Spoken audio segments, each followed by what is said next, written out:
The RecoveryTherm Cube. What are the pros? What are the cons? And can it help you if you've got lower back pain? That's what we're going to be talking about today. We're going to go through a little bit about contrast therapy itself, just to recap if you haven't heard about it before, why it's beneficial. Then we're going to get into how this thing actually works, a few of the features of it, then some of the pros, some of the cons, and how you can apply it to your lower back. So let's get stuck into contrast therapy. First and foremost, a little overview.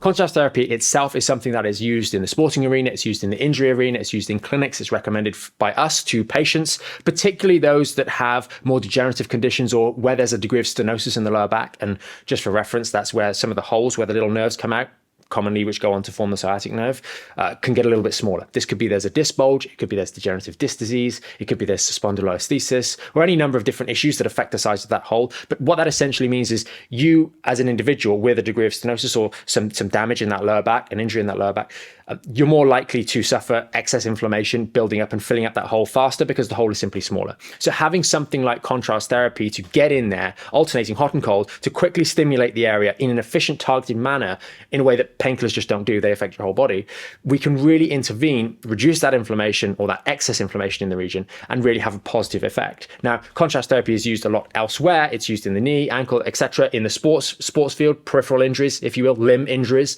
to help, and general muscle recovery as well after athletes have performed in various sports. But it really can help those with lower back for this peculiar reason of its ability to just quickly change the circulation to and fro in that particular area.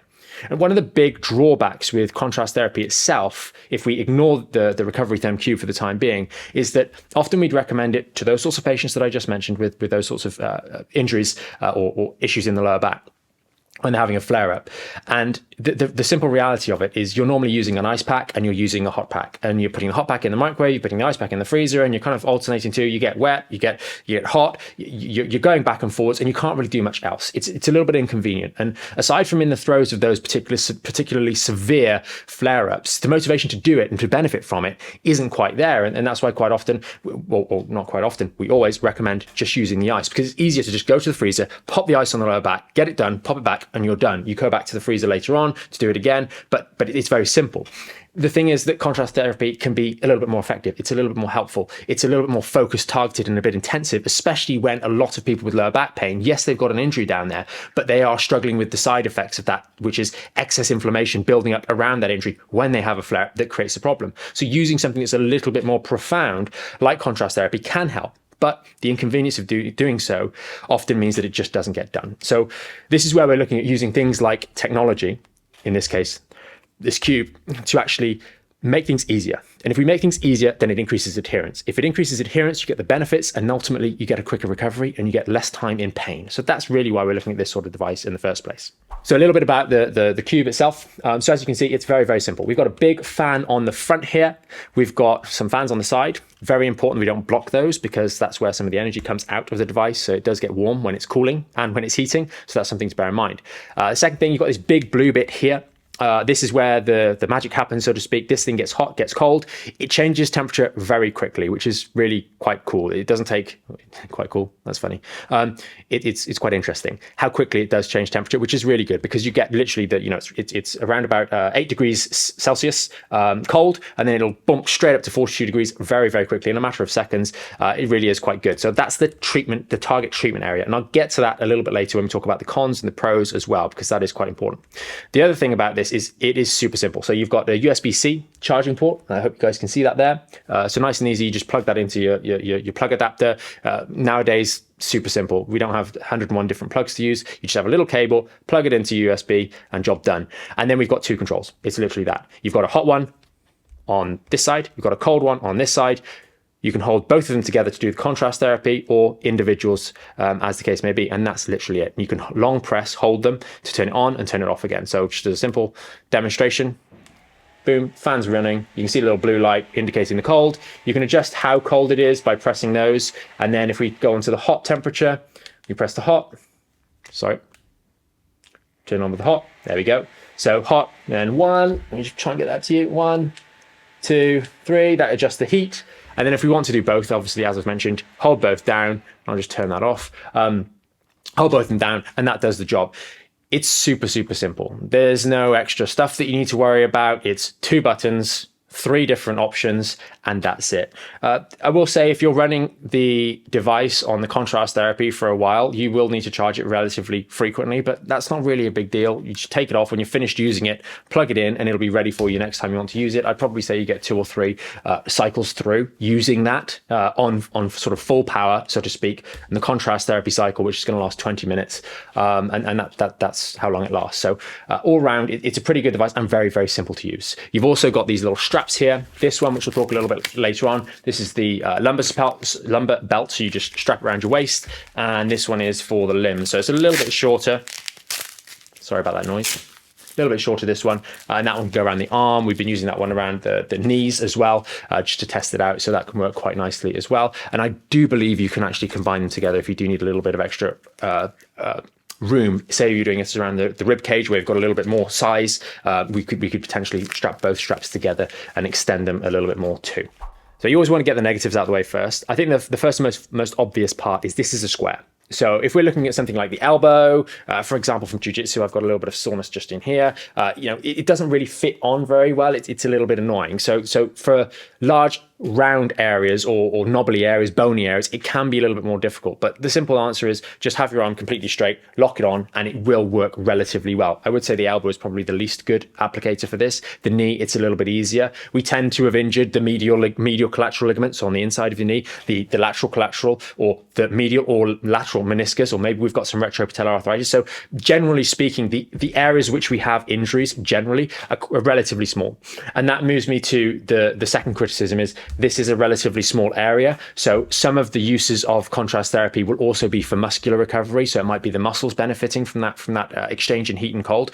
And the simple truth of it is this isn't going to be doing that very effectively. If you're talking about using the thigh as an example, your quad musculature, you're not really going to have an effective use of contrast therapy if you're using this particular device. It's just too small. It's going to have to go over the whole area. It's not really going to work. And I don't really think that's what it's designed for in reality. I will say specifically for the knee, both Therabody and Hyperice, which are kind of the 2 industry leaders, in my opinion, in this space, they both do an actual knee brace, which does the contrast therapy, but I think it's significantly more expensive. And when you've got something like this, which you can use in a number of different areas, the price point of this being $150 in the US, £125 here in the UK, whereas those other devices are around about $400, £400. I think this is so much better in that regard because you can put it on the knee if you really need to. You can put it on the elbow, you can put it on the ankle, you can put it on the lower back, you can put it on your shoulder. Yes, it is a little bit more cumbersome in certain areas. For example, Lara's shoulder, it was a little bit more difficult to get it on that area, especially if you don't have as much muscle bulk in that area. It's just when you've got like the clavicle along here, you've got the AC joint, etc. It sometimes doesn't fit quite as snugly. But what I will say is in the pros, when it comes to the lower back, it's quite good. The final thing with regards to a criticism of this is do not cover the fans. So if you're wearing a jumper or a t-shirt or something like that, make sure it is either over the top of the t-shirt or you've moved your clothing out of the way, because this will get warm as you're using it. So you want to make sure that you're not blocking any of those fans. Otherwise, at the end of the day, you could potentially damage the device and it could overheat. So that's not going to be a good thing. When it comes to the pros of this particular device, the simple reality is most of the injuries that you're going to have are going to be in that sort of area. We're not going to be having, as I mentioned in the article, a gaping 6 to 10 inch wound or injury that we're trying to deal with. Yes, we might have some areas that are kind of relatively connected that have need for this sort of thing, but they're going to be relatively small. If we take the example of the lower back, we've got sort of the L45, which is going to be this joint here between these last 2 green ones, and L5S1. That's the region that most people will have their lower back injuries, whether it's a disc bulge, whether it's stenosis, whether it's a number of different conditions. The blue section fits like right over the top of there, and so it's super targeted in terms of the way in which you can actually utilize this, specifically with the lower back. And from a strap point of view, it literally straps and sticks right onto that lower back. It's a flat area, generally speaking, and it has quite good contact compared to maybe other areas, as I mentioned, sort of the knees, etc. So in terms of delivering the treatment where it's needed, that 2x2 inch square works more or less perfectly for the needs when it comes to lower back pain, which is why I was kind of so impressed with this device, even though it wasn't really purchased necessarily for that particular need. So that's something that's really, really good. The second thing that's really good is that I mentioned earlier about the faff, the messing around that we have to do if we're using a hot pack and a cold pack. even from a point of view of just using this for the cold setting, just the ability to just put the waist strap on, press go, forget about it until the treatment's finished. It's super, super easy. And when things are easy and there's a low barrier to actually doing them, that's when they get done. So I can imagine that you're much more likely to get things done if you've just got something like this to use, where you can just strap it on, press go, and carry on with the other things that you're doing. Because the simple reality is you're going to be making tea, you're going to be doing other things around the house. It's easy to just have this on your back, and I'm talking to you from specific experience, it's easy to have it on your back whilst you're doing other things. As long as you're not doing anything that's too physically demanding or acrobatic, it's going to be absolutely fine. And simple pottering around the house, it'll work absolutely perfectly for. You can then take it off, put it back on charge, and it's job done. I think the final thing that I was quite impressed with was just the rate at which it changes from hot to cold. It does change very, very, very quickly from one temperature to the other. So from that contrast therapy point of view, it's going to be changing up to the hot temperature much quicker. And you've also got much more control. You know exactly how hot it is. If you're sticking that thing in the microwave or you're getting it out of the freezer, it might be a little bit cold. It might be a little bit too hot before you pop it on. So it's kind of just going to reduce those errors, if you will, user errors at home by, putting something that's too hot on your back or too cold on your back straight away, and giving you a bit of a fright.